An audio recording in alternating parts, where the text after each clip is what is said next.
this was something you wanted to talk about. We're back onto some of the design and aesthetic aspects of Nigerian culture. There's this one. There's also a pair of these combs as well. Which is correct.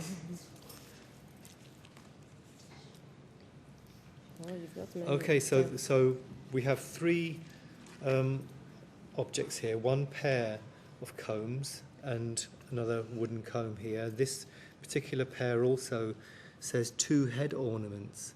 From southern Nigeria. From River Niger, southern Nigeria, yeah. So, anyway, tell us about these. Let's first of all start with what is a comb, and start from there to bring up the stories. If I want to define a comb, I would say it's an object with very narrow rows. It's used for straightening, for brushing and separating hair or fiber. Mm-hmm. And if I want to add an African use, I would say for tattooing. Yeah. You're surprised about that now when I say for tattooing? Well, I know there's we'll go there. Quite a story. A long story about that. Right. Looking at the object in front of us, in Africa, traditional combs come in different. It's made of different materials. The most common is wood. Now, long time ago, they used to make comb from ivory, sometimes from seashell. You know, the coconut. The coconut, when you eat the coconut, the shell of the coconut, they will carve it and bring the comb out of it. And those ones are used as decorations on the hair. After the lady has styled her hair, she will pin the combs everywhere. You know, so you can make comb from coconut shells, from seashells, metal. Now we can make comb. We see comb in plastic forms.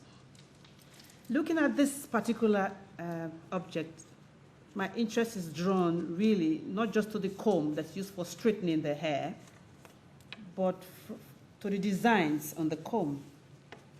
Okay. Yeah. Put the design in front of you so you can see that. Okay. It says here wooden comb. Of course it's wood, so it will be a wooden comb.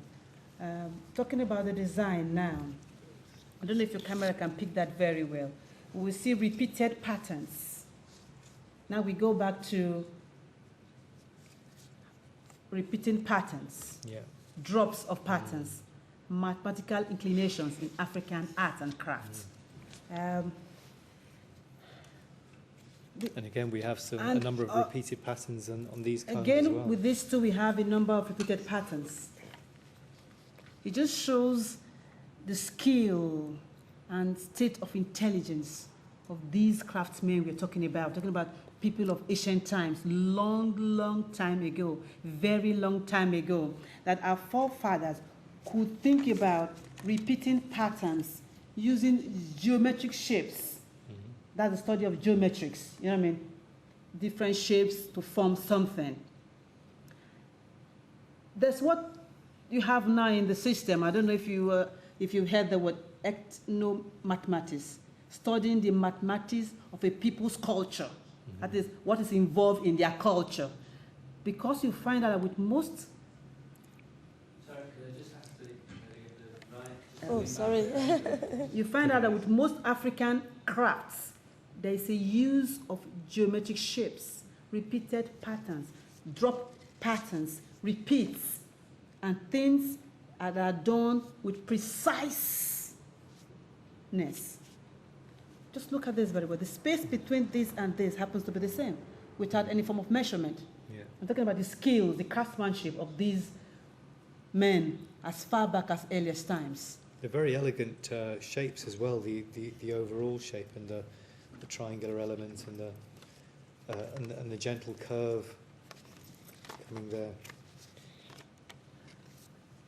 This one says it's from the southern part of Nigeria, which is good, because you can associate this with the Calabars, because they had very long hair, so they would need a very long comb to go through their hair, and then it was thick and not very wide, because like most African hair is woolly, So you need something solid to push it down and to straighten it out. So I think the end use determine the design, how they carved out the shapes of this comb. If you look at that one, there's some religious inclinations there. Pushes you right again to a Muslim person, somebody from the north. When I say Muslim person, because predominantly in the northern part of Nigeria, we have Muslims. And so when they carve anything, whether be it on calabash, when they do any form of design, whether in fabric form or in wood form, they tend to want to translate their religion and their patterns into their work. And that's what we are saying here on this one.